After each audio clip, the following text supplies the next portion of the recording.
కొద్ది రోజుల క్రితం ఈ లోకాన్ని విడిచి వెళ్లిపోయిన దాసరి నారాయణరావు ఎంత గొప్ప దర్శకుడో ప్రత్యేకంగా చెప్పనవసరం లేదు. పలు రంగాల్లో తనదైన విశిష్టతను చాటుకున్న ఆయన అనారోగ్యం కారణంగా కన్నుమూశారు. అయితే చనిపోయే నాటికి దాసరి ఆస్తులు కొన్ని వందల కోట్లు అని సోషల్ మీడియాలో జోరుగా ప్రచారం జరుగుతుంది. ఒకప్పుడు ఉదయం దినపత్రికను స్థాపించి ఈనాడు పత్రికకు గట్టి పోటీ ఇచ్చిన దాసరి టీవీ ఛానల్ ద్వారా మళ్లీ మీడియా రంగంలోకి ఎంట్రీ ఇవ్వాలని భావించారు.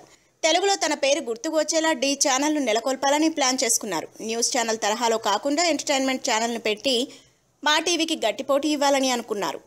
ఇందుకోసం కొన్ని సినిమాలను కూడా కొనుగోలు చేశారట దాసరి. అయితే ఎందుకో తెలియదు కానీ ఆ తర్వాత ఛానల్ ఏర్పాటు చేయాలనే ఆలోచనను విరమించుకున్నారట దర్శకరత్న.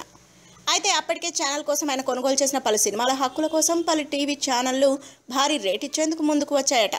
దాదాపు 200కు పైగా సినిమాలను ఆయన భారీ రేటుకు అమ్మారని, ఈ మొత్తం బిజినెస్ డీల్లో ఆయనకు 100 కోట్లకు పైగా లాభం వచ్చిందని ఆయనకు సన్నిహితంగా ఉండేవాళ్ళు చెప్తూ ఉంటారు.